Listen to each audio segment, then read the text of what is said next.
नमस्ते, आराम हुनुहुन्छ?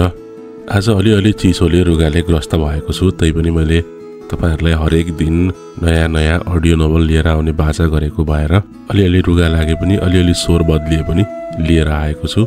सुन्नुहुन्छ भन्ने आशा गरेको छु। नयाँ अडियो नोभल सुरु गर्दै छु। साँचो शक्ति त विशाल समुद्र जस्तो हुनुपर्छ। जसरी समुद्रमा हजारौं नदीहरू मिसिन्छन्, तर पनि ऊ शान्त, गहिरो र आफ्नो सतहबाट कहिले उफ्रिदैन। क्रूरता त छालहरूमा मात्र हुन्छ, जुन किनारामा ठोकिएर हराउँछ। तर महान व्यक्ति त्यो हो जसको शक्ति समुद्रको गहिराई जस्तो हो, शान्त, अपरिमित र सबैलाई आफूभित्र समाहित गर्ने। गाउँको बिचमा अग्लो पर्खाल र ठूलो ढोका भएको काजीको ठूलो घर आफ्नो शक्ति र इज्जतको प्रतीक बनेको थियो। यो गाउँ जतिसुकै ग्रामीण होस्, काजीको नाम र उनको धनको चर्चा शहरसम्म पुग्थ्यो। सानातिना मुद्दा, मामिला होस् वा सामाजिक निर्णय, काजीको वचन नै अन्तिम हुन्थ्यो। उनको कठोर व्यक्तित्व र निर्णयको आदतले गाउँका मानिसहरू उनको सामुन्ने सधैँ झुक्थे। यही ठूलो आलिशान घरको अँध्यारो छायामा काम गर्थी मीना, 20 वर्षकी एक सोझी नोकरानी। उनको कोही थिएन। टाढाको गाउँबाट ल्याइएकी मीनाको जीवन काजीको घरको नियम र काजिनीको कठोर आदेशहरूमा मात्र सीमित थियो। मीनाको अनुहारमा सधैँ एउटा मौन उदासी हुन्थ्यो, तर उनलाई थाहा थियो कि उनको एक्लोपन नै उनको सबैभन्दा ठूलो कमजोरी हो। यो संसारमा उनको अस्तित्व नै कसैले नदेख्ने एउटा कमिला जस्तै थियो। एक रात मीना राति ढिलो भान्साको काम सकेर आफ्नो सानो कोठामा सुत्न गएकी थिए। उनको कोठा घरको पछाडिपट्टि काजीको बन्द कोठाबाट टाढा थियो। मध्यरातको चिसो सन्नाटामा अचानक ढोका खुल्यो। काजी, जो प्राय रातको खानापछि कसैसँग कुरा गर्दैन थिए, आज मीनाको कोठामा प्रवेश गरे। उनको आँखामा एउटा चिसो नियन्त्रित लालसा थियो। मीनाले डरले काप्दै उठी। मालिक, काजीले मीनाको बोलीलाई रोक्दै आफ्नो बलले उनलाई समात्यो। मीना रुन थाली। उनले बिन्ती गरी, तर काजीको शक्ति र नियन्त्रणको अगाडि उनको आवाज दबियो। त्यो रात मीनाको शरीर मात्र होइन, उनको आत्मा पनि तोडियो। काजीले मीनाको बलात्कार गरे। काम सकिएपछि काजीले आफ्नो पोसाक मिलाए र मीनालाई हेरे। उनको अनुहारमा पश्चाताप होइन, केवल शक्ति र विजयको भाव थियो। सुन मीना, काजीले चिसो कठोर स्वरमा भने, यदि तैले आजको रातको बारेमा कसैलाई एक शब्द पनि भनिस् भने म तँलाई यही मारिदिन्छु र पछाडिको बारीमा लगेर गाड्दिन्छु। यो गाउँमा कसैले तँलाई खोज्ने पनि छैन, कसैले पत्तो पनि पाउने छैन। तेरो कुरा कसैले पत्याउँदैन। तँलाई मार्न मेरो लागि एउटा कमिला मार्नु जत्तिकै हो, बुझिस्? काजी त्यहाँबाट निस्के। मीनाको कोठामा अब केवल उनको रुवावासीको आवाज र असह्य पीडा मात्र बाँकी थियो। उनी डराएकी थिइन्। उनको जीवनको सबैभन्दा ठूलो सहारा नै उनको जीवनको डर बनेको थियो। उनीसँग गुनासो गर्ने कोही थिएन, किनभने उनले बोलेको कुराले उनलाई केवल मृत्युसम्म पुर्याउने थियो। उनको लागि काजीको घर अब एउटा सुनको पिञ्जडा थिएन, यो मृत्युको पासो बनिसकेको थियो। त्यो रातको डरले मीनालाई भित्रदेखि खायो। उनको शरीर र मनमा गहिरो घाउ थियो। काजीको धम्की उनको दिमागमा बारम्बार गुन्जिरहन्थ्यो। पछाडिको बारीमा लगेर गाड्दिन्छु, कसैले पत्तो पाउने छैन। उनको लागि अब घरको हरेक कुना एउटा जासुस जस्तो लाग्थ्यो र उनको हरेक सास डरले भरिएको थियो। उनले आफ्ना आँसु र पीडा कसैले पत्तो नपाओस् भनेर लुकाउन सिकिन्। उनी आफ्नो काममा पहिलेभन्दा बढी व्यस्त हुन थालिन्, ताकि उनको मनलाई सोच्ने फुर्सद नहोस्। काजी भने त्यस दिनदेखि मीनाप्रति झनै कठोर र नियन्त्रणकारी बने। उनी मीनाको हरेक गल्तीमा ठूलो स्वरले गाली गर्थे, तर उनको गालीमा एउटा अलग्गै डर लुकेको हुन्थ्यो, कतै मीनाले सत्य खोलिदिन्छ कि भनेर। काजिनीले यो परिवर्तन देखिन्, तर यसलाई काजीको स्वाभाविक कठोरता र कामप्रतिको असन्तुष्टि ठानिन्। काजीको एक्लो छोरो मदन शहरबाट मास्टर्सको पढाइ सकेर 1 वर्षपछि घर फर्किएका थिए। मदनको व्यक्तित्व शहरको आधुनिकता र विनम्रताले भरिएको थियो, जुन काजीको कठोरता भन्दा निकै फरक थियो। मदनलाई यहाँको गाउँको जीवनभन्दा शहरको खुला वातावरण प्यारो लाग्थ्यो, विशेष गरी उनकी प्रेमिका अस्मिताको कारणले। अस्मिता शहरमा शिक्षित र धनी परिवारकी थिइन् र मदन उनको गहिरो प्रेममा थिए। उनीहरूको सम्बन्ध दुई फरक दुनियाँको मिलन जस्तै थियो, तर उनीहरूले विवाह गर्ने पक्का गरिसकेका थिए। मदनको उपस्थितिले मीनालाई थप असहज बनायो। मदनको निर्दोष आँखाहरूमा हेर्दा मीनालाई आफू कति ठूलो बोझमुनि दबिएकी छु भन्ने महसुस हुन्थ्यो।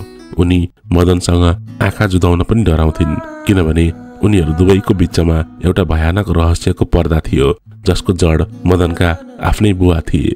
केही हप्ताहरू बिते। मीनाको शरीरमा अनौठो परिवर्तनहरू आउन थाले। उनलाई बिहान उठ्ने बित्तिकै वाकवाकी लाग्न थाल्यो र भान्साको मसलाको गन्धले पनि उनलाई असहज बनाउँथ्यो। उनले पेट दुखेको बहाना बनाएर लुकाउने प्रयास गरिन्, तर यो कुरा धेरै समयसम्म लुक्न सकेन। एक बिहान मीना काम गरिरहेकी थिई। अचानक उसलाई चर्को बान्ता भयो।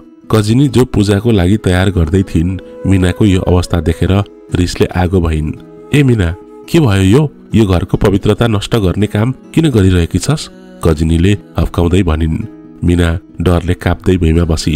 मलाई माफ गर्नुहोस् मालिकनी, आज बिहानदेखि नै पेट खराब भएको छ। तर कजिनीले मीनाको अनुहारको रङ र उनको बान्ता गर्ने शैली हेरेर तुरुन्तै पत्ता लगाइन्। कजिनीको रिस अब शङ्कामा परिणत भयो। उनी मीनालाई एक्लै लिएर गाउँको सानो क्लिनिकमा गइन्। काजी र मदनलाई नभनी। क्लिनिकमा जाँचपछि डाक्टरले पुष्टि गरे मीना गर्भवती थिइन्, 2 महिनाको। कजिनीको अनुहार रिस र लाजले राहत भयो। यो खबर उनको लागि एक साथ व्यक्तिगत अपमान र पारिवारिक प्रतिष्ठामाथि लागेको भयानक दाग थियो। काजी परिवारको घरभित्र एउटा नोकरानी गर्भवती हुनु, त्यो पनि कसको पाप बोकेर भन्ने प्रश्नले उनलाई पागल बनायो। घर फर्कने बित्तिकै कजिनीले मीनालाई भान्साको कुनामा लगेर जोडले थप्पड लगाइन्। कसको पाप बोकिस् त पापिनीले? कसको बच्चा हो यो? तेरो बिहे पनि भएको छैन, यो घरमा तेरो आफ्नो कोही पनि छैन। बाहिर घाँस दाउरा गर्न जान्थिस्, कसैलाई भेटेको थिइस्? कसको पाप कर्म बोकेर आइस है? कजिनी रिसले चिच्याइन्। कजिनीको चिच्याहाट सुनेर काजी बाहिरबाट आए। कजिनीले काजीलाई सबै कुरा सुनाइन्। काजी सत्य जान्दा जान्दै पनि नजानेको नाटक गर्दै आफ्नो इज्जत जोगाउनको लागि मीनालाई गाली गर्न थाले। तँलाई लाज लाग्दैन पापिनी? मेरो घरमा बसेर मेरो अन्न खाएर त यस्तो पाप कर्म गर्छेस्? यसलाई त जुत्ताको माला लगाएर गाउँ निकाला गर्नुपर्छ। काजीले ठूलो स्वरले गाली गरे, जसले गर्दा घर गाउँमा भएका सबैले सुनुन् र उनलाई कसैले शङ्का पनि नगरोस्। मीना रोइरही। उनको रुवाईमा डर, पीडा र अन्यायको अनुभूति थियो। उनले सत्य बोल्न सकिनन्, किनभने उनको जीवन काजीको हातमा थियो। उनी यो पापको भारी बोकेर बाँच्न बाध्य थिइन् र उनको जीवनको डोरी अब निकै पातलो भइसकेको थियो। उनलाई थाहा थियो कि अब उनको जीवनको अन्तिम विकल्प मर्नु मात्र हो, किनभने यो बच्चाले उनलाई यो समाजमा बाँच्न दिनेवाला छैन। त्यो रात मीना आफ्नो कोठामा एक्लै रोइरही। उनले मनमा नै निर्णय गरी, यो अपमान र पीडा सहनुभन्दा बरु मर्नु नै राम्रो हो। रात गहिरो भइसकेको थियो। घरको सबै भाग शान्त थियो, तर मीनाको सानो कोठामा आँधी चलिरहेको थियो। काजी र कजिनीको गाली, समाजमा हुने अपमानको डर र आफ्नो पेटमा बढ्दै गरेको पापको बोझले मीनालाई बाँच्न दिएको थिएन। उनले काजीको धम्कीलाई सम्झिन्। पछाडिको बारीमा लगेर गाड्दिन्छु। मीनाले आफ्नो कोठाको एउटा कुनामा राखिएको धोएको कपडा सुकाउने लामो डोरी निकाली। उनको हात काँपिरहेको थियो, तर उनको मन अटल थियो।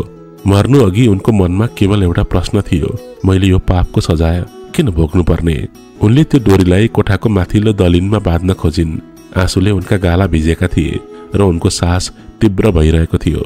डोरी बाँध्न सुरु गर्दा उनको मनमा एउटा आवाज आयो, यो बच्चाको के दोष छ र? तर अपमानको डरले त्यो आवाजलाई पनि दबाएर राख्यो।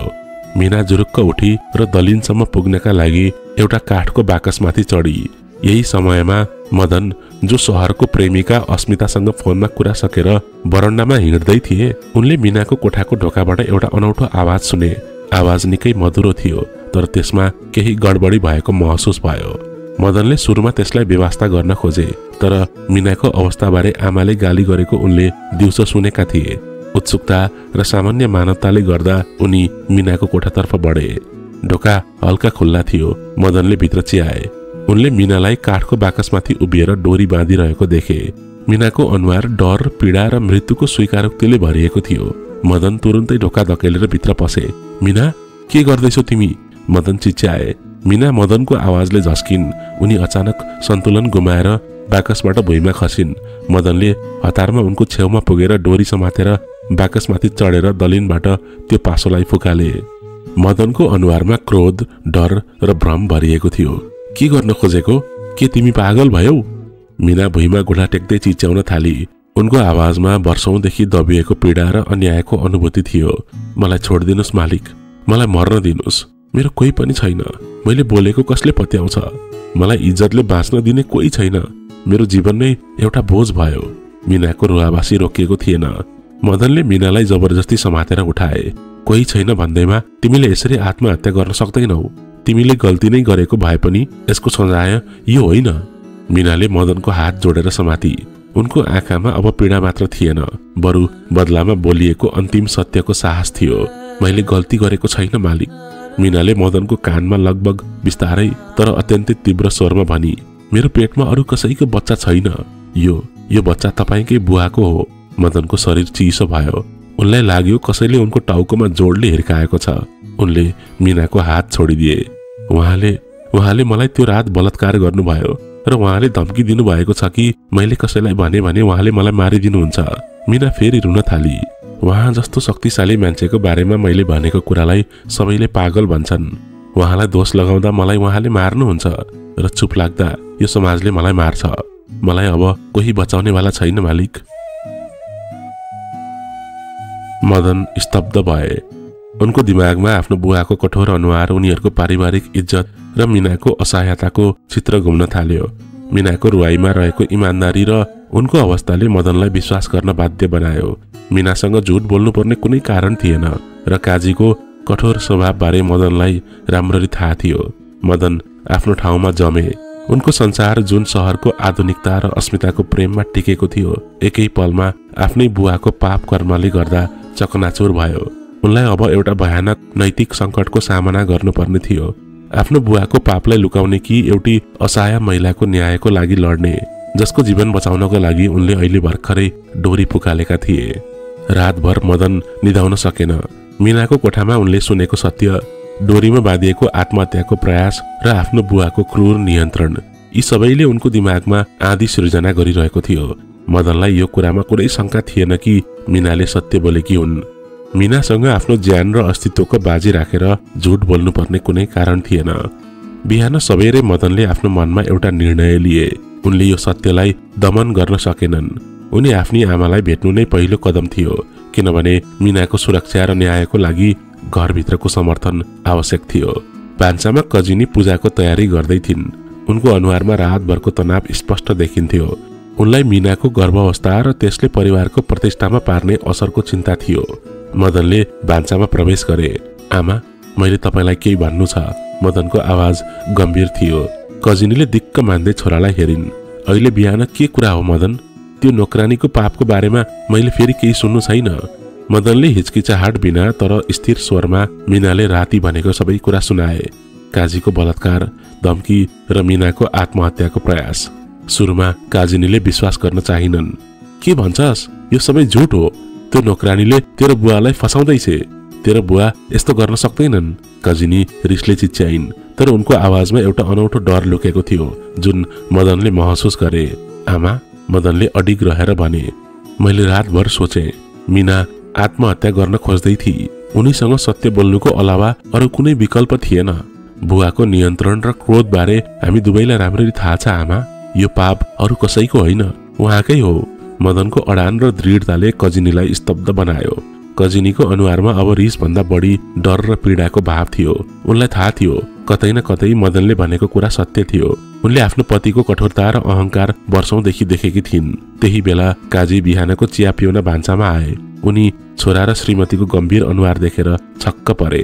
के भइरहेको छ यहाँ बिहानै? काजीले हप्काउँदै सोधे। मदनले सिधै बुवाको आँखामा हेरे।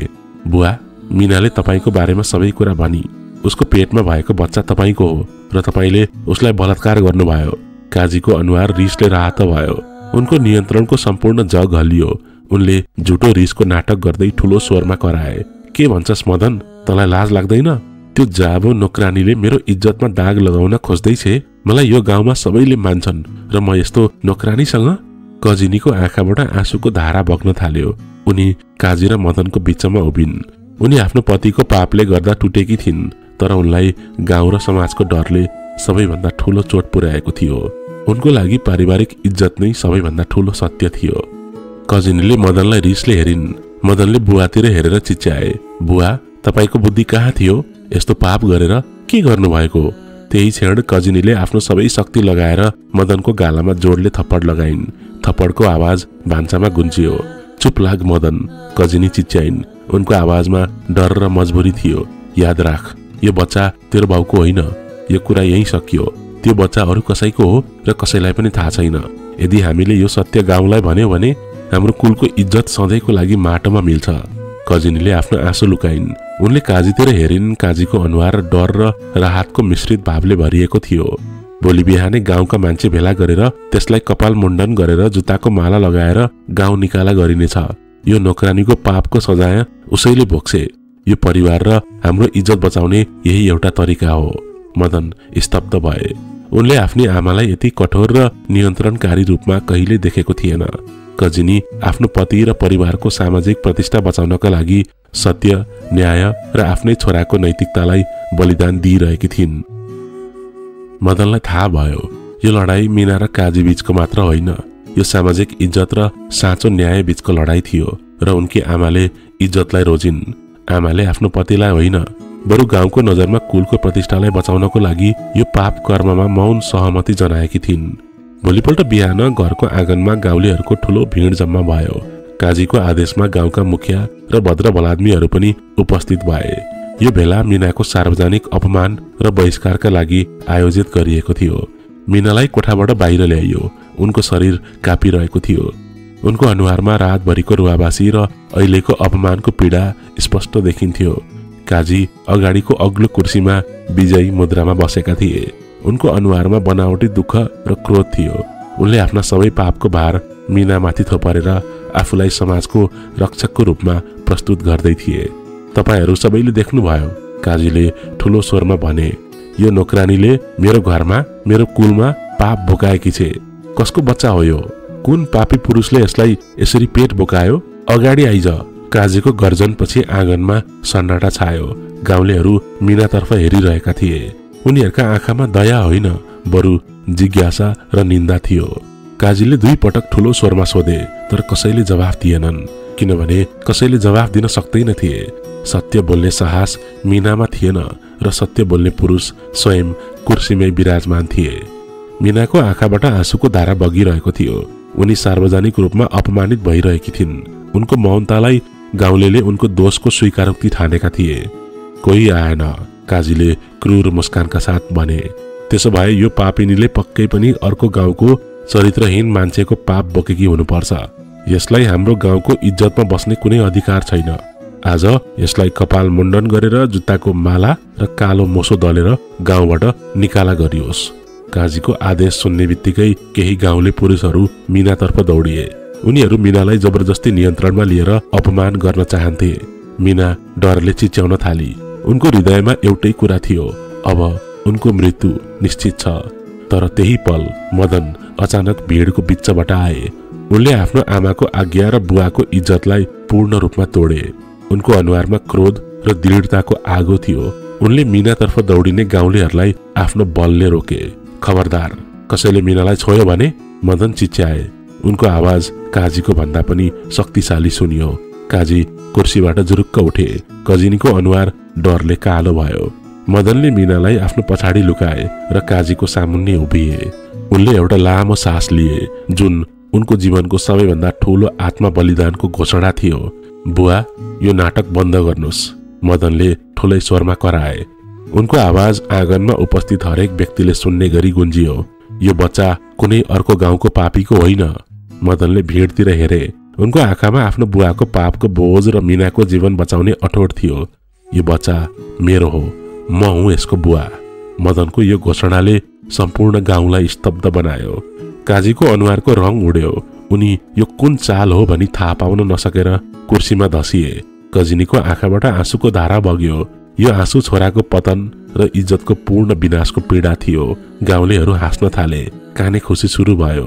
काजी साहबको छोराले त नोकरानीलाई नै पो, ओहो, अब त बुहारी पनि भेट्नु भयो, नाति पनि, कति भाग्यमानी।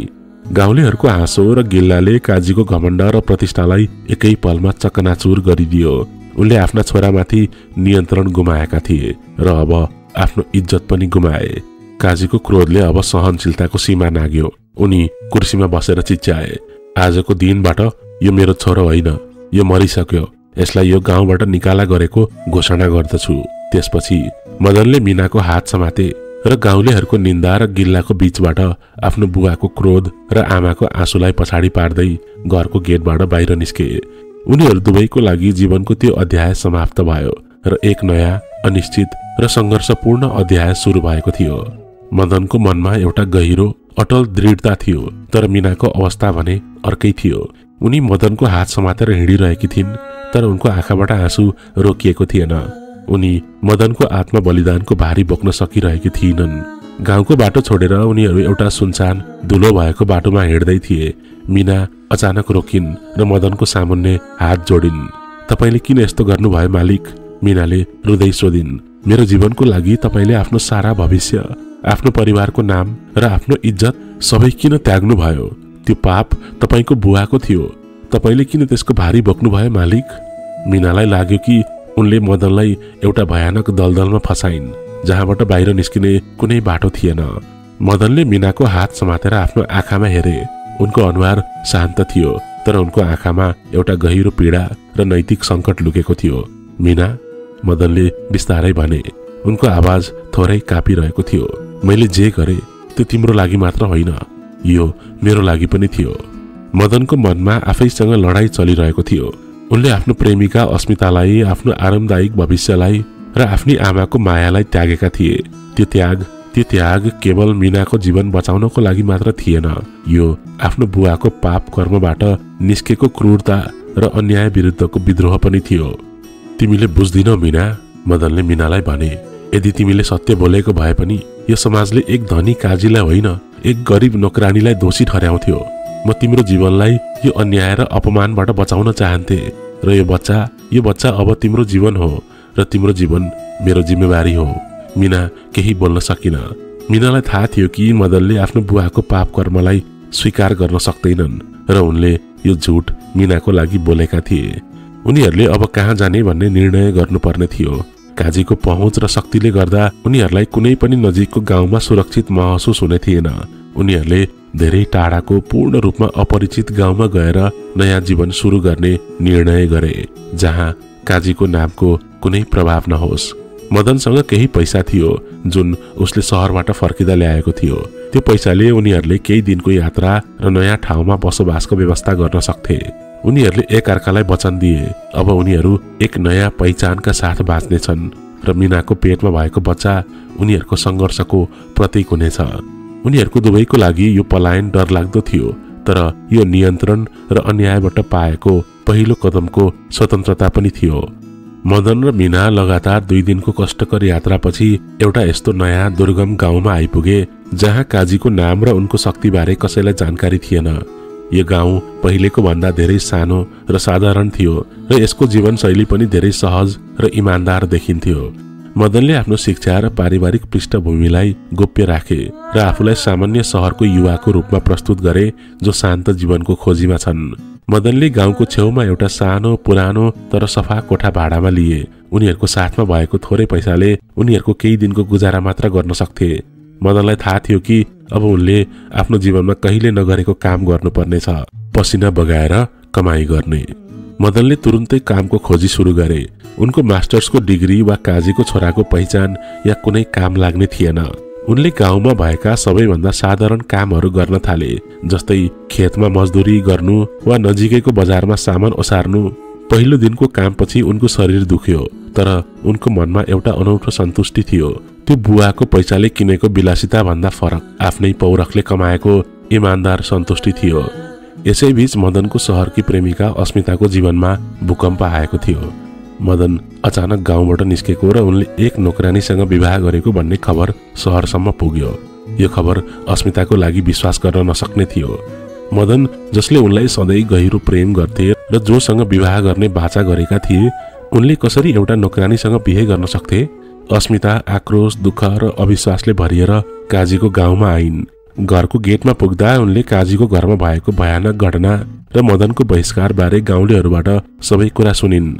गाउँलेहरूले मदनलाई चरित्रहीन माने, जसले एउटी नोकरानीको पापलाई आफ्नो टाउकोमा हालेर परिवारको इज्जत नष्ट गरे। अस्मिताले काजी र कजिनीलाई भेटिन्। काजीले रिस र लाजले गर्दा मदनको निन्दा गरे।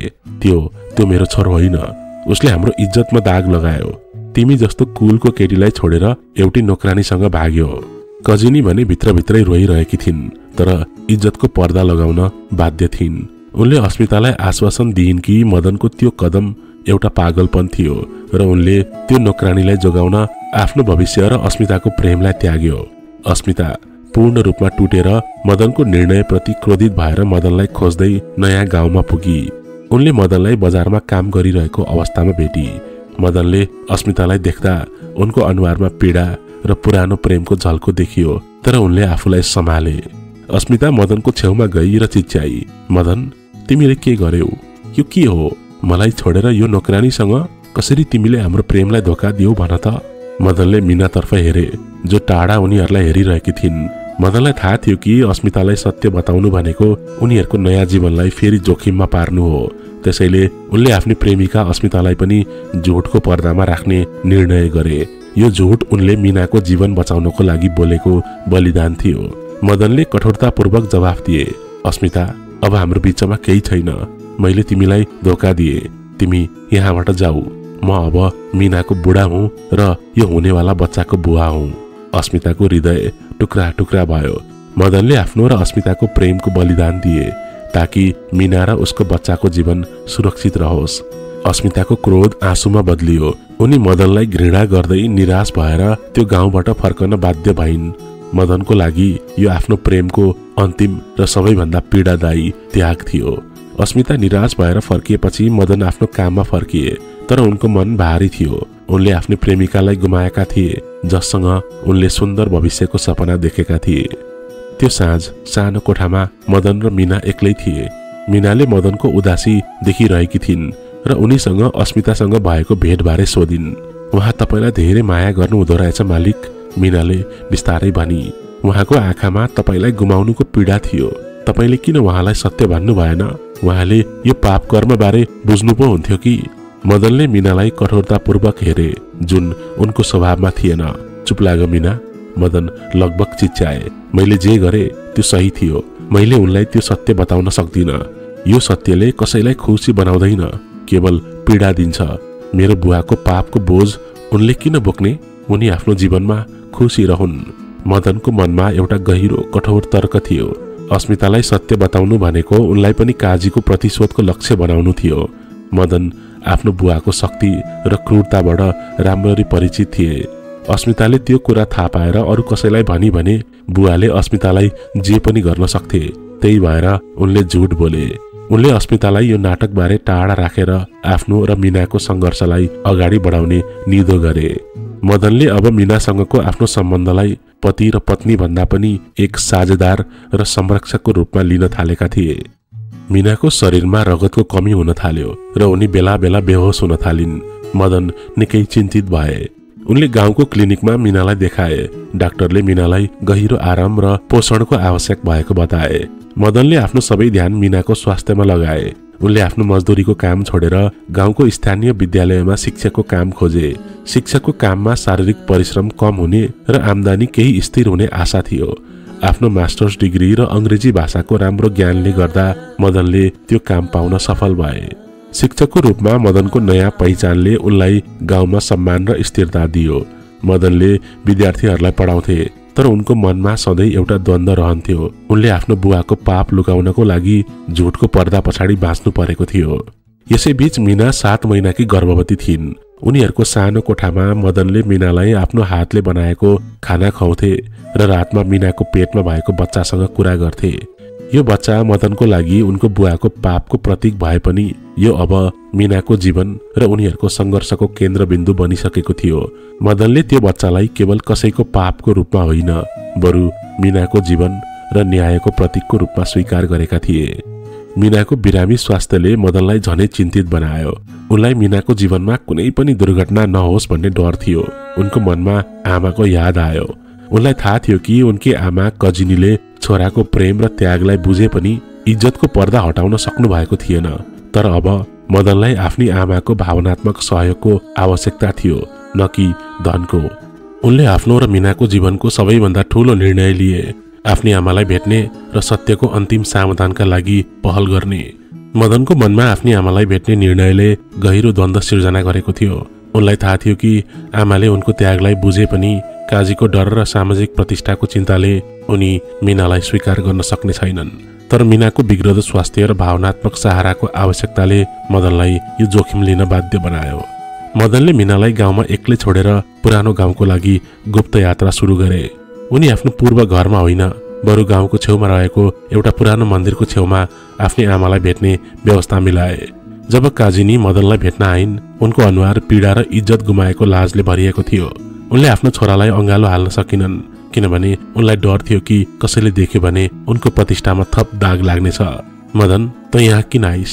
तँलाई तेरो बाउले गाउँ निकाला गरेको छन्, तैपनि तैँले किन मलाई बोलाइस? काजिनीको आवाज रुन्चे थियो। मदनले आमाको हात समात्यो। आमा, म तपाईँलाई पैसा माग्न आएको होइन, न त बुवाको सम्पत्ति। म तपाईँलाई मेरो जीवनको सत्य र मेरो कर्तव्य बुझाउन आएको हुँ। मीनाको स्वास्थ्य धेरै खराब छ र उसलाई मानसिक सहारा चाहिएको छ। काजिनीको आँखामा रिस र दुःखको मिश्रण थियो। त्यो नोकरानी, त्यो पापिनीको नाम नली मदन, त्यो नै तेरो बर्बादीको कारण हो। किन बोक्छस् तैँले तेरो बाउको पापको भारी? किन लड्छस् तैँले उसको लागि? तैँले यो सबै छोडेर सहरमा अस्मितासँग खुसीको जीवन बाँच्न सक्थिस् बाबु? मदनको मनमा आमाको शब्दले गहिरो चोट पुर्यायो, तर उनले आफूलाई नियन्त्रण गरे। आमा, मीनाको के दोष छ? उनी एउटी गरिब एक्लै महिला हुन् जसलाई धनी र शक्तिशाली व्यक्तिले आफ्नो शिकार बनाए। ऊ आत्महत्या गर्न खोज्दै थिए। यदि ऊ मरेकी भए के तपाईँको इज्जत जोगिन्थ्यो? होइन, बुवाको पाप कर्मलाई हामी सबैले सधैँ लुकाउनु पर्ने हुन्थ्यो। मदनको स्वरमा दृढता थियो। म त्यस्तो छोरा बन्न सक्दिनँ जसले आफ्नो बुवाको पाप कर्ममा साथ दिन्छ। धनी छु भन्दैमा, शक्ति छ भन्दैमा घरमा बसेको काम गर्ने मान्छेलाई एउटा कमिला जस्तो निमट्न मिल्दैन। उनी मान्छे होइनन् अनि उसलाई बलात्कार गर्ने अनि तपाईँ साथ दिनुभएको बुवाको? मीना मरेकी भए के हुन्थ्यो आमा? म त्यस्तो छैन आमा, म त्यस्तो छैन। मदनको यो कठोर प्रश्नले कजिनीको हृदय छेड्यो। उनलाई लाग्यो कि मदनले सत्य बोलिरहेको छ। कजिनी रुन थालिन्। म बाध्य छु बाबु, म बाध्य छु। तेरो बुवाको घमण्डसँग म लड्न सक्दिनँ। यो समाजले के भन्ला? म कसरी छोडौ तेरो बाउलाई? जे भए पनि उनी मेरो श्रीमान हुन्। तपाईँ बुवालाई नछोड्नुहोस् आमा, मदनले नम्रतापूर्वक भने। तर तपाईँ मलाई बुझ्नुहोस्, म बुवाको छोरा हुन सकिनँ, तर तपाईँको त हुन सक्छु। मीना मेरो जिम्मेवारी हो। म उसलाई र उसको बच्चालाई बचाउने छु। कजिनीले मदनलाई अँगालो हाल्न सकिनन्, तर उनको आँखामा अब मीनाप्रति घृणा थिएन, बरु छोराको उच्च नैतिकता र बलिदान प्रतिको गर्व थियो। मलाई माफ गर्दे बाबु, म तेरो इज्जत जोगाउन सक्दिनँ, तर मलाई थाहा छ तैँले सही काम गरिरहेको छस्। कजिनीले मदनलाई केही लुगाफाटा र मीनाका लागि आवश्यक औषधिहरू दिन् जुन उनले गोप्य रूपमा ल्याएकी थिइन्। तर उनी मीनालाई स्वीकार गर्ने वा उनीहरूलाई आर्थिक सहयोग गर्ने हिम्मत गर्न सकिनन्। उनी आफ्नो बाध्यता र पतिको डरले ग्रस्त थिइन्। कजिनी रुँदै मन्दिरबाट फर्किन्। उनले आफ्नो छोरालाई गुमाएकी थिइन्, तर उनलाई थाहा थियो कि मदन एउटा ठूलो उद्देश्यका लागि बाँचेको छ। मदन पनि भारी मन लिएर फर्कियो। उनले आफ्नै आमाको भावनात्मक सहयोग त पाएन, तर उनको मौन समर्थन र मीनाको जीवन बचाउने आफ्नो निर्णयप्रतिको उनको दृढता अझ बलियो भयो। आमासँगको त्यो कठोर र भावनात्मक भेटपछि मदन नयाँ गाउँमा फर्कियो। उनले मीनालाई लुगाफाटा र औषधिहरू दिए जसले मीनाको स्वास्थ्यमा केही सुधार ल्यायो, तर मीनाको मनमा कजिनीको असहायताले गहिरो छाप छोडेको थियो। मीनाले बुझिन् कजिनीले पनि आफ्नो जीवनभर काजीको घमण्ड र नियन्त्रणको भारी बोक्नु परेको थियो। मदन अब गाउँको स्थानीय विद्यालयको शिक्षकको रूपमा स्थिर काम गर्न थालेका थिए।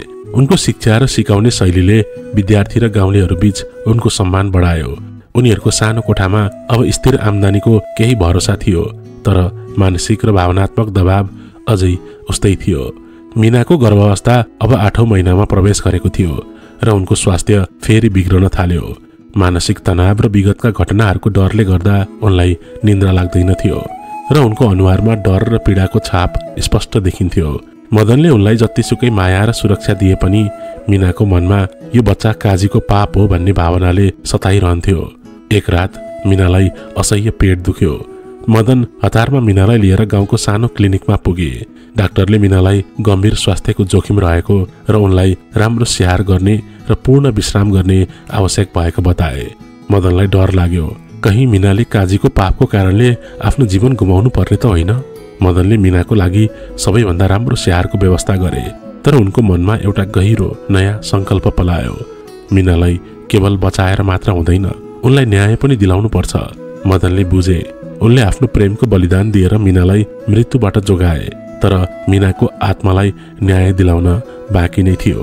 त्यही समयमा शहरबाट मदनकी पूर्व प्रेमिका अस्मिताको जीवनमा पनि ठूलो उथलपुथल भइरहेको थियो। अस्मिताले मदनको कठोर व्यवहारपछि पनि उनलाई बिर्सन सकेकी थिइनन्। मदनले दिएको झुटो जवाफले उनलाई सन्तुष्टि दिएको थिएन। अस्मिताले काजीको गाउँमा फिर्ता गएर कजिनीसँग भेटिन्। कजिनी जो छोराको बलिदानबाट पीडित थिइन्, उनले अस्मितालाई मदनको बारेमा धेरै कुरा भनिन्। मदनको उच्च नैतिकता र उनले कसरी मीनाको जीवन बचाउनको लागि आफ्नो सम्पूर्ण भविष्यलाई दाउमा लगाए। कजिनीले सीधा काजीको बलात्कारको कुरा भनिनन्, तर उनले यो स्पष्ट पारिन् कि मदनको बलिदान एउटा ठूलो पारिवारिक रहस्य र इज्जतको रक्षाको लागि थियो। अस्मिता, जसले मदनलाई घृणा गर्दै थिइन्, अब मदनको बलिदानको वास्तविकता बुझेर स्तब्ध भइन्। उनले बुझिन् मदनले उनलाई धोका दिएको थिएन, बरु उनीहरू दुवैको प्रेमलाई एक भयानक सामाजिक अन्यायबाट बचाउनको लागि आफूलाई खलनायक बनाएका थिए। अस्मिताको क्रोध र पश्चाताप प्रेममा परिणत भयो। उनले मदनलाई गलत बुझेकी थिइन्। अस्मिताले तुरुन्तै मदन र मीनालाई खोज्न थालिन्। उनी मदनको जीवनलाई पुनर्स्थापित गर्न र मीनालाई न्याय दिलाउन चाहन्थिन्, जुन मदनले आफ्नो आत्मबलिदानले मात्र गर्न सक्ने थिएनन्। उनलाई थाहा थियो कि उनको धन, शिक्षा र सामाजिक पहुँचले मदन र मीनालाई न्याय दिलाउन मद्दत गर्न सक्छ।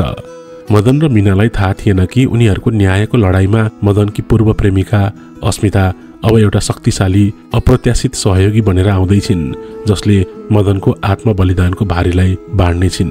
अस्मिताको मनमा मदनप्रतिको प्रेम र पश्चातापले एउटा नयाँ दृढताको जन्म दियो।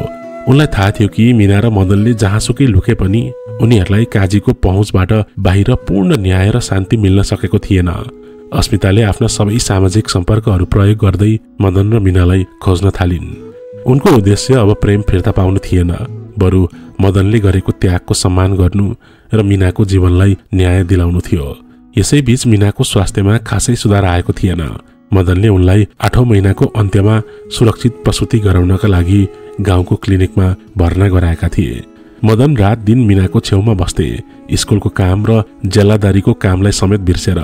मीनाको डर केवल आफ्नो जीवनको मात्र होइन, बरु उनको पेटमा भएको पापको पनि थियो, जसले उनलाई सामाजिक रूपमा सधैँ लज्जित गराउने गरेको थियो।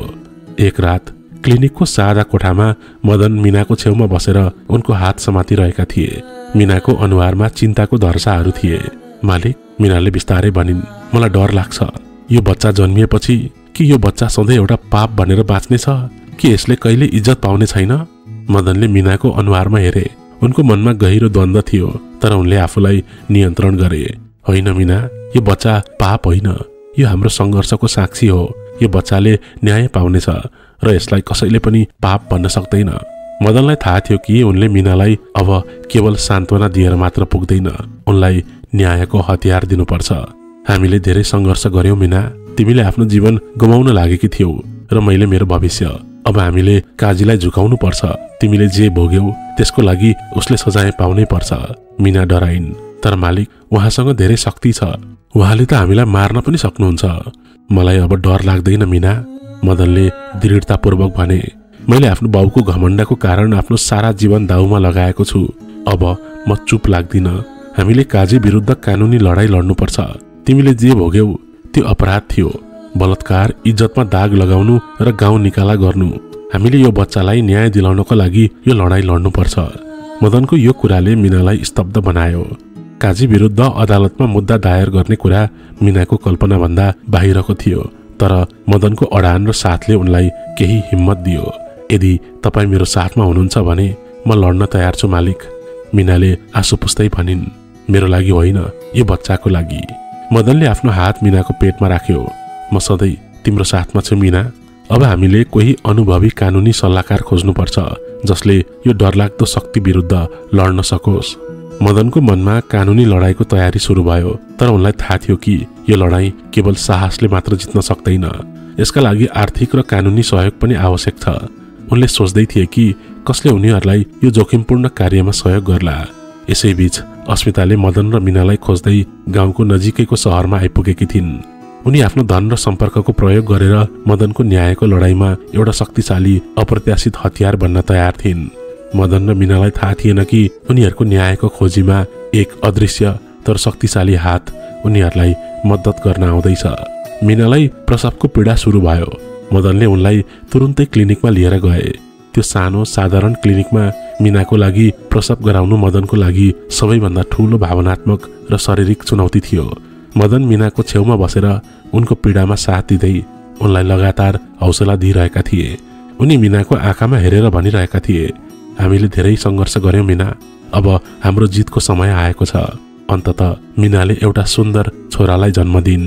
बच्चाको जन्मले मदन र मीनाको सानो संसारमा अपार खुसी ल्यायो। मीनाको अनुहारमा पहिलो पटक पीडा र डरको सट्टा मातृत्वको शान्त र अटल मुस्कान देखियो। मदनले त्यो सानो बालकलाई आफ्नो हातमा लियो। बच्चालाई हेर्दा मदनको मनमा गहिरो द्वन्द्व सुरु भयो। यो बालक मेरो बुवाको पाप हो, यो मेरो र मीनाको प्रेमको फल होइन, तर म यसलाई कसरी अस्वीकार गरौं?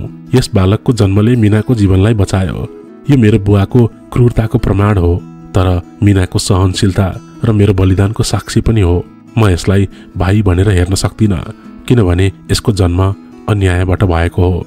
यो बच्चा अब मेरो कर्तव्य हो, यो मेरो जिम्मेवारी हो। यसलाई समाज र यसको आफ्नै हजुरबुवाको पापबाट बचाउनु नै मेरो जीवनको नयाँ उद्देश्य हो। यस बच्चाको लागि मैले झुट बोले र यसैको लागि म न्यायको लडाईँ लड्नेछु। मनमनै मदनले त्यसो भन्दै बच्चालाई मायाले अंगालो हाले र मीनातिर हेरे। मीनालाई हेर्दा उनको आँखामा प्रेम र सम्मानको भाव थियो। हामीले जित्यौं मीना, मदन मुस्कुराए। हामीले सबै गुमायौं, तर यो बच्चा हाम्रो सङ्घर्षको प्रमाण हो। हामीले यसलाई प्रेम र न्यायको वातावरणमा हुर्काउने छौं। बच्चाको नाम राख्ने बेला भयो। उनीहरूले बच्चाको नाम निर्भय राख्ने निर्णय गरे, जसको अर्थ डर नभएको मान्छे हुन्छ। उनीहरू चाहन्थे कि यो बालक आफ्नो हजुरबुवाको शक्ति र नियन्त्रणबाट सधैँ निर्भीक रहोस्। यसैबीच अस्मिताले मदन र मीनालाई खोज्ने क्रममा त्यो गाउँको नजिकैको शहरमा उनीहरूको उपस्थितिबारे सुराग पाइसकेकी थिइन्। उनी मदनको बलिदानी कदमको लागि समर्थन र न्याय दिलाउने प्रतिबद्धताका साथ मदन र मीनालाई भेट्न आइन्।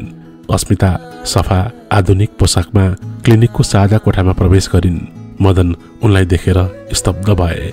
मीना जो भर्खरै सुत्केरी भएकी थिइन्, अस्मिताको सौन्दर्य र आक्रोश देखेर डराइन्। अस्मिता, तिमी यहाँ? मदनले हडबडाउँदै सोध्यो। अस्मिताको आँखामा पहिला जस्तो रिस थिएन, बरु एउटा गहिरो उदासी र दृढता थियो। उनले मीना र बच्चालाई हेरिन्। मदन, म यहाँ तिमीलाई घृणा गर्न वा हाम्रो प्रेमको बारेमा कुरा गर्न आएको होइन, अस्मिताले शान्त स्वरमा भनिन्। मलाई सत्य थाहा थियो। मैले तिम्रो बुवाको क्रूरता र तिम्रो बलिदान बुझेँ। तिमीले मलाई धोका दिएको थिएनौ।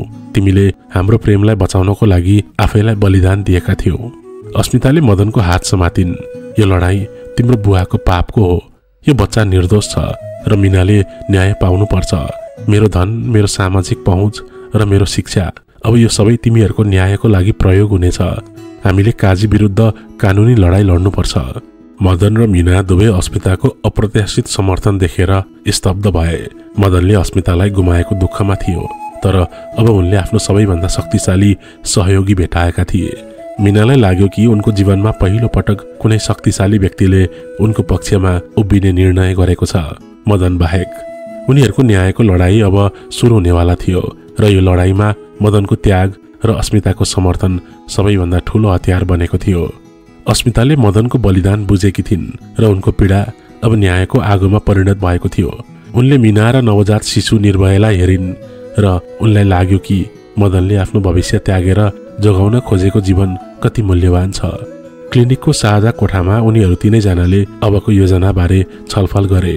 मदन, तिमीले झुट बोलेर र आफ्नो जीवन त्यागेर मीनालाई गाउँ निकालाबाट त बचायौ, अस्मिताले गम्भीरतापूर्वक भनिन्। तर यो झुट धेरै लामो समयसम्म टिक्दैन। यो बच्चाको इज्जत, मीनाको प्रतिष्ठा र तिम्रो भविष्य, यी सबैलाई सुरक्षित गर्नको लागि हामीले कानुनी रूपमा काजीलाई झुकाउनु पर्छ। मीनाको मनमा डर थियो, तर मालिक, उहाँले हामीहरूलाई फेरि बर्बाद गर्न सक्नुहुन्छ। अब उहाँले सक्नुहुन्न मीना, अस्मिताले आश्वासन दिइन्। उहाँको शक्ति उहाँको इज्जतमा टिकेको छ। यदि हामीले उहाँलाई अदालतमा उभ्यायौँ भने उहाँको सबै प्रतिष्ठा एकै पलमा ध्वस्त हुन्छ। म काठमाडौँको सबैभन्दा राम्रो कानुनी फर्मबाट वकिल लिएर आउँछु। म तिम्रो पक्षमा उभिन्छु मीना। मदनले अस्मिताको दृढता देखेर आफूलाई भाग्यमानी महसुस गर्यो। यद्यपि उनीहरू बीचको सम्बन्ध अब प्रेममा आधारित थिएन, तर न्याय र साझेदारीमा आधारित थियो। धन्यवाद अस्मिता, मदनले कृतज्ञता व्यक्त गरे। तिमीले मेरो त्यागको सम्मान गर्यौ। म यो बच्चाको लागि काजी विरुद्ध लड्न तयार छु। अस्मिताले आफ्नो योजना स्पष्ट पारिन्। पहिलो, मीना र बच्चालाई गाउँको क्लिनिकबाट निकालेर शहरको सुरक्षित स्थानमा स्थानान्तरण गर्ने। दोस्रो, काजी विरुद्ध बलात्कार, इज्जतमा दाग लाउने र गाउँ निकाला गर्ने जस्ता गम्भीर आरोपहरूमा मुद्दा दायर गर्ने। यो मुद्दा केवल मीनाको न्यायको लागि मात्र नभई काजीले समाजमा वर्षौंदेखि गरेको क्रूर नियन्त्रण विरुद्धको पनि थियो। बच्चा जन्मिएको केही दिनपछि नै अस्मिताले मीना र निर्भयालाई लिएर शहरतर्फ गइन्, जहाँ उनीहरूको सुरक्षाको पूर्ण व्यवस्था गरिएको थियो। मदन आफ्नो शिक्षकको काममा फर्किए, तर अब उनको उद्देश्य पैसा कमाउनु मात्र थिएन, अदालतमा बुवाको पापको पर्दाफास गर्नु थियो। अदालतमा मुद्दा दायर भयो। काजी विरुद्ध नोकरानीको बलात्कारको आरोप भन्ने खबर आगोसरी गाउँ, सहर र काजीको व्यापारिक सर्कलमा फैलियो। काजीको इज्जत, जुन उनको सबैभन्दा ठूलो शक्ति थियो, अब उनको सबैभन्दा ठूलो कमजोरी बन्यो। काजी र कजिनी यो अप्रत्याशित हमलाले स्तब्ध भए। काजीले मीनालाई धम्की दिएर र समाजबाट निकाला गरेर यो अध्याय समाप्त भएको सोचेको थिए, तर अब उनको आफ्नै छोरा र नोकरानीले उनलाई अदालतसम्म तानेका थिए। काजीले तुरुन्तै आफ्नो कानुनी सल्लाहकारहरूलाई भेटे। उनको उद्देश्य कुनै पनि हालतमा यो मुद्दालाई बाहिर नल्याई पैसाले दबाएर मिलाउनु थियो। घरमा कजिनीको अवस्था झन खराब भयो। उनले आफ्नो पतिको पापलाई इज्जतले लुकाउन खोजिन्, तर अब त्यही इज्जत सडकमा फालियो। उनलाई मदनको त्याग र न्यायको माग सही लाग्यो, तर आफ्नो श्रीमानको नियन्त्रण र समाजको डरले उनलाई बोल्न दिएन। यो मुद्दा केवल एउटा कानुनी विवाद मात्र रहेन, यो ग्रामीण नेपालको पितृसत्तात्मक नियन्त्रण र नोकरशाही शक्ति विरुद्धको एउटा शक्तिशाली विद्रोह थियो। अदालतमा बयानको दिन आयो। मीना आफ्नो बच्चा निर्भयालाई साथमा लिएर मदन र अस्मिताको समर्थनमा अदालतको कठघरामा उभिन्। उनको हातमा बच्चाको बोझ थियो, जसलाई उनले अब पाप होइन, न्यायको प्रतीक मान्न थालेकी थिइन्। मीनाको बयान हृदय विदारक थियो। उनले त्यो रातको डर, काजीको धम्की, आत्महत्याको प्रयास र सार्वजनिक अपमानको सम्पूर्ण कथा सुनाइन्। उनको रुवाई र निर्दोषताले अदालतमा उपस्थित सबैको मन छोयो। काजीको पक्षका वकिलले मीनालाई चरित्रहीन र पैसाको लोभी देखाउने प्रयास गरे। तपाईँ एक नोकरानी हुनुहुन्छ जसलाई गाउँबाट निकालिएको थियो, काजीका वकिलले सोधे। तपाईले किन यति लामो समयसम्म यो कुरा लुकाउनु भयो? के तपाईले काजीबाट पैसा असुल्नका लागि यो बच्चालाई हतियार बनाउनु भएको हो? मीनाको आँखामा आँसु भरिए, तर उनले आत्मविश्वासका साथ जवाफ दिइन्। मैले लुकाएँ किनभने मलाई डर थियो कि उहाँले मलाई मार्नुहुन्छ र पछाडिको बारीमा लगेर गाड्नुहुन्छ। म एक एक्ली महिला थिए जसको कुरा कसैले सुन्दैन थियो। म नोकरानी हुँ, मैले पैसा होइन, मेरो ज्यान र मेरो बच्चाको इज्जत मात्र चाहे। यदि मैले पैसा चाहेको भए मैले उहाँको धम्की मान्थे र चुपचाप बस्थे। मीनाको साहसपूर्ण जवाफपछि मदनलाई साक्षीको रूपमा बोलाइयो। मदन, जो अहिले शिक्षकको रूपमा चिनिन्थे, उनले आफ्नो बुवा विरुद्ध सत्य बोल्ने नैतिक साहस देखाए। मलाई थाहा थियो कि मीनाले सत्य बोलिरहेकी छिन्, मदनले अदालतमा भने। मेरो बुवाको नियन्त्रण र अहंकार वर्षौंदेखि देखेको छु। मैले आफ्नी आमाको इज्जत र बुवाको लाज लुकाउनका लागि यो बच्चालाई मेरो हो भनेर झुट बोले। मैले मेरो भविष्य त्यागे किनभने मलाई थाहा थियो कि सत्यको जितको लागि कसैले त बलिदान दिनुपर्छ। मदनको त्याग र मीनाको निर्दोषताले अदालतलाई गहिरो रूपमा प्रभावित पार्यो। मदनले आफ्नो बुवाको पापलाई ढाक्नका लागि झुट बोल्नु र आफ्नो जीवन दाउमा लाउनु, यो कुराले मीनाको बयानलाई थप बल दियो। यसपछि अस्मिताको पालो आयो। अस्मिता, जो शहरको प्रतिष्ठित परिवारकी थिइन्, उनले मदनको त्याग र न्यायको लडाईँमा आफ्नो सम्पूर्ण समर्थन व्यक्त गरिन्। म मदनको प्रेमिका थिएँ, जसलाई मदनले अन्यायबाट बचाउनको लागि त्याग गर्यो, अस्मिताले भनी। म यो अदालतलाई आग्रह गर्छु कि मीनाको जीवन केवल एउटा नोकरानीको जीवन होइन, यो हाम्रो समाजको न्यायको प्रतीक हो। काजीको सम्पत्ति वा इज्जत भन्दा माथि सत्य छ र सत्य मीनाको पीडामा छ। काजी अदालतको कोठामा रिस र अपमानले भरिएर बसेका थिए। उनका वकिलहरू कमजोर भइसकेका थिए किनभने प्रमाणहरूले मीना र मदनको बयानलाई समर्थन गरिरहेका थिए। काजीको इज्जतको पर्दा अब फाटिसकेको थियो, तर यो लडाईँमा निर्णायक मोड आउन बाँकी नै थियो, जुन काजीको श्रीमती कजिनीको मौनतामा लुकेको थियो। मीना, मदन र अस्मिताको शक्तिशाली बयानपछि अदालतमा काजीको स्थिति कमजोर भयो। गाउँ र व्यापारिक समुदायमा काजीको घमण्ड र प्रतिष्ठामा गहिरो धक्का लाग्यो। उनको नियन्त्रणको साम्राज्य अब अदालतको कठघरामा भत्किँदै थियो। काजीका वकिलले मुद्दालाई कमजोर पार्नका लागि अन्तिम हतियार प्रयोग गर्ने निधो गरे। उनीहरूले काजीको श्रीमती कजिनीलाई साक्षीको रूपमा प्रस्तुत गर्ने आदेश दिए। यो विश्वास गर्दै कि कजिनीले पतिको इज्जत र कुलको प्रतिष्ठा जोगाउनको लागि मदन र मीना विरुद्ध नै बयान दिनेछिन्। कजिनी अदालतमा प्रवेश गर्दा सम्पूर्ण हलमा सन्नाटा छायो।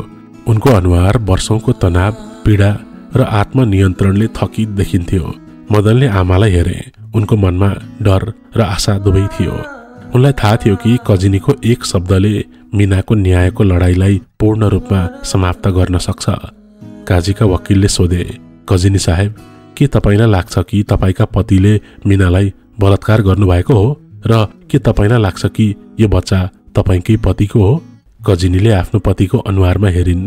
काजीले आफ्नो श्रीमतीलाई आँखा झिम्काएर धम्की दिँदै थिए, झुट बोल, इज्जत बचाऊ। कजिनीको मनमा दुई शक्तिशाली द्वन्द्व चलिरहेको थियो। एकातिर पति र कुलको प्रतिष्ठा, अर्कोतिर छोराको बलिदान र मीनाको निर्दोषता। उनले आफ्नो जीवनभर इज्जतको पर्दा पछाडि बाँचेकी थिइन्, तर मदनको त्यागले उनलाई सत्यको अगाडि खडा हुन बाध्य बनायो। कजिनीले लामो पीडादायी सास लिइन्। उनको आवाज सुरुमा कमजोर थियो, तर बिस्तारै बलियो हुँदै गयो। मलाई थाहा छ, कजिनीले भनिन्। उनको आँखाबाट आँसुको धारा बग्न थाल्यो। मलाई थाहा छ यो सबै कुरा कसरी सुरु भयो। मैले मेरो पतिको घमण्ड र डरले गर्दा मीनालाई अपमानित गरे र मेरो छोरालाई घर निकाला गरे। मलाई माफ गर मदन, मलाई माफ गरिदेऊ मीना। अदालतमा उपस्थित सबैजना स्तब्ध भए। काजी आत्तिँदै कुर्सीमै ढले। हो, कजिनी रुँदै भन्न थालिन्, मेरो पतिले मीनालाई बलात्कार गर्नुभयो र मेरो छोरा मदनले आफ्नो बुवाको पाप लुकाउनको लागि आफ्नो भविष्य र प्रेमलाई बलिदान दियो। मैले मेरो छोरालाई इज्जत जोगाउनको लागि झुट बोल्न लगाएँ। यो बच्चा मेरो पतिको पाप हो, तर यो बच्चा निर्दोष छ। कजिनीको यो हृदय विदारक स्वीकारोक्तिले अदालतको कोठामा भूकम्प ल्यायो। उनको सत्य बोल्ने साहसले वर्षौंको इज्जतको बोझलाई एकै पलमा फाल्दियो। उनले इज्जतको पर्दा पछाडि लुकाएको पारिवारिक पापलाई सार्वजनिक रूपमा स्वीकारिन्। काजी रिसले चिच्याए, तर कजिनीको सत्यले उनलाई पूर्ण रूपमा निशस्त्र बनायो। मदनको आँखामा आमाप्रतिको सम्मान र प्रेम झल्कियो। कजिनीले आफ्नो पतिको डरलाई होइन, छोराको न्यायको आह्वानलाई रोजेकी थिइन्। उनको यो बलिदान मीनाको न्यायको लडाईँमा निर्णायक प्रमाण बन्यो। अब काजीको हार निश्चित भयो। अदालतले अब सत्यलाई अस्वीकार गर्न सक्ने अवस्था थिएन। काजीको इज्जत र वर्षौंको घमण्ड एकै पलमा ढल्यो। अदालतले काजीलाई तत्काल पक्राउ गर्ने आदेश दियो र मीना, मदन अनि निर्भयको पक्षमा फैसला सुनाउने तयारी भयो। काजी जो आफ्नो जीवनमा कहिले झुकेका थिएनन्, उनी अदालतको कोठामा रिस र अपमानले भरिएका थिए। उनले आफ्नो श्रीमतीलाई रिसले हेरे, तर कजिनीको अनुहारमा अब डर थिएन, बरु वर्षौंको बोझबाट मुक्त भएको शान्ति थियो।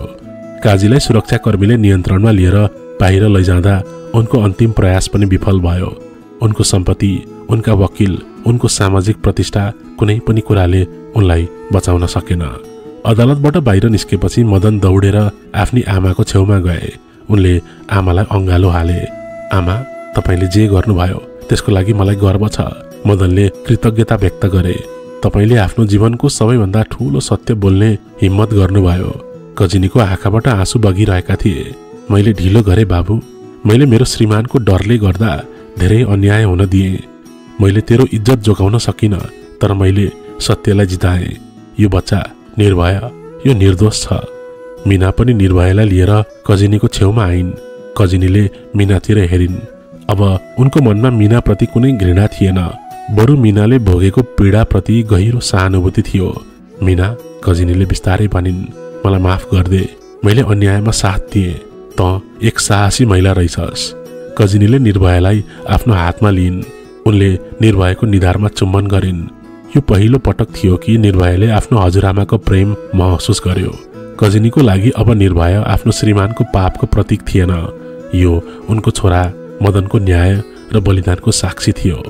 अस्मिता, जो यो सम्पूर्ण न्यायको लडाईँमा मदन र मीनाको शक्ति बनेकी थिइन्, उनी पनि त्यही थिइन्। मदन र अस्मिताले एकअर्कातिर हेरे।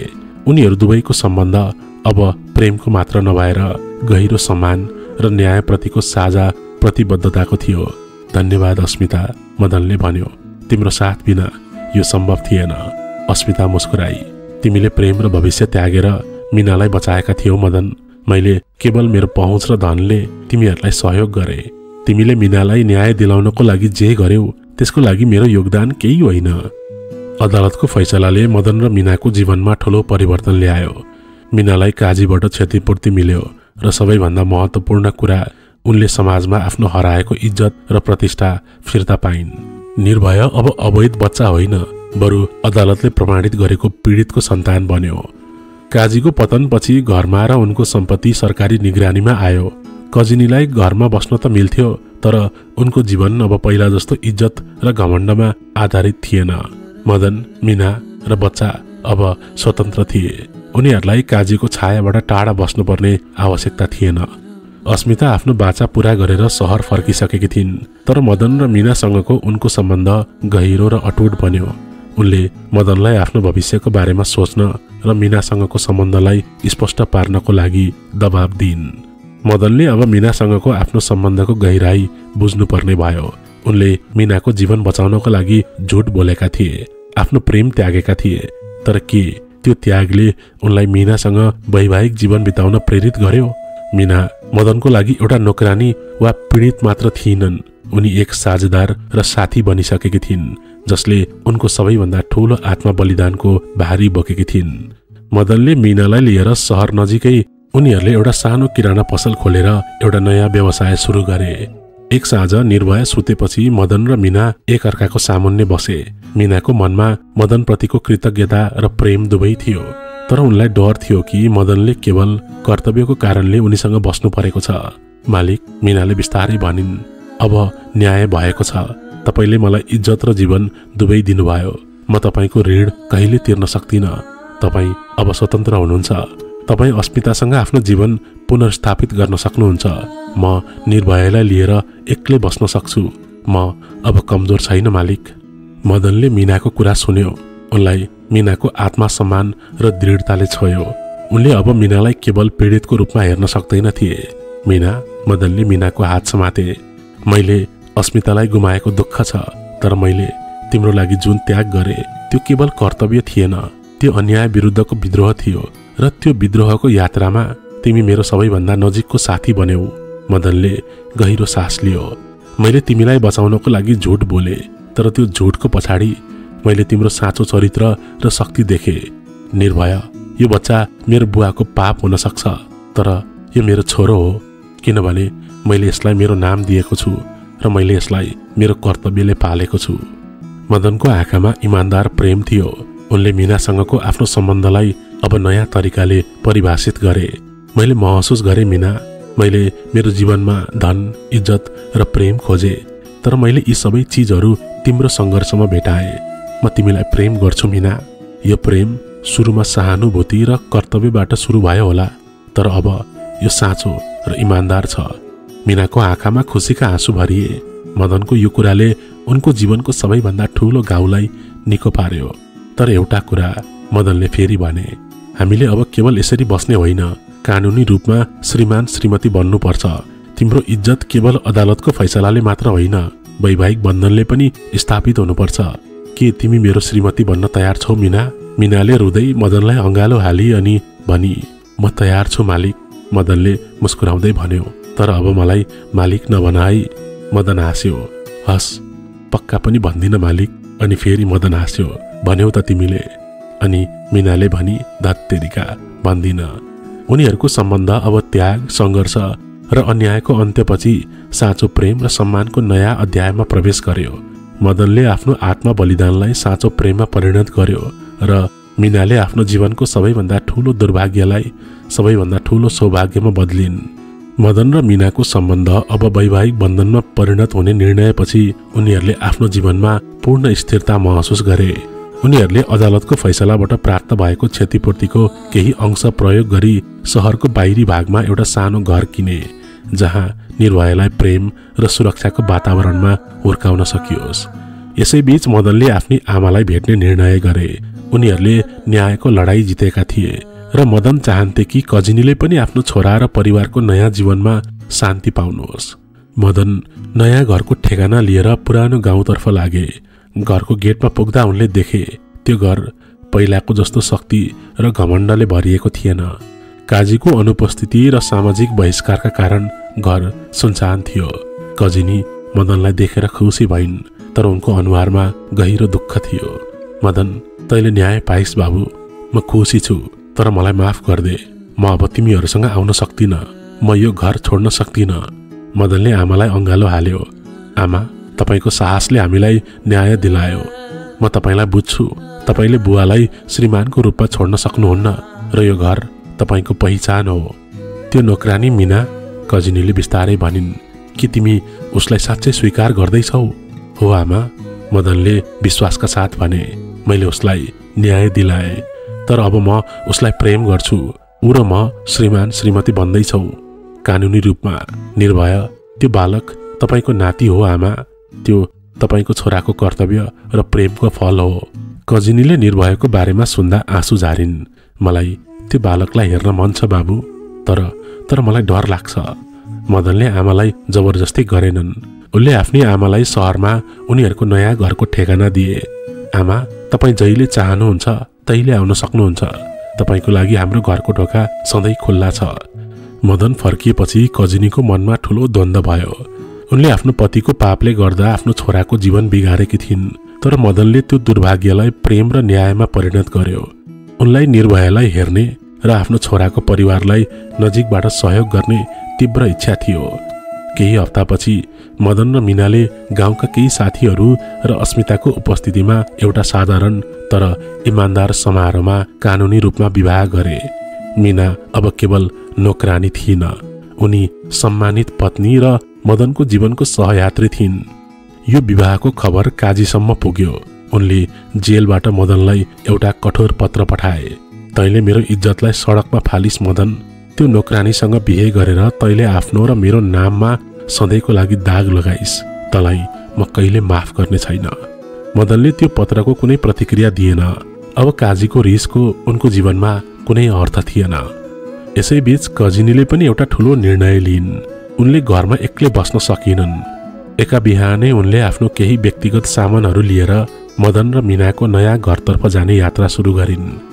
कजिनीको लागि आफ्नो श्रीमानको नियन्त्रणबाट बाहिर निस्केर आफ्नो छोरा र नोकरानी बुहारीलाई स्वीकार्नु एउटा ठुलो सामाजिक र व्यक्तिगत विद्रोह थियो। उनी अब परिवारको इज्जत जोगाउन होइन, छोराको खुसी र नातिको माया पाउन चाहन्थिन्। कजिनीको आगमनले मदन र मिनाको नयाँ घरमा एउटा ठुलो भावनात्मक मोड दियो।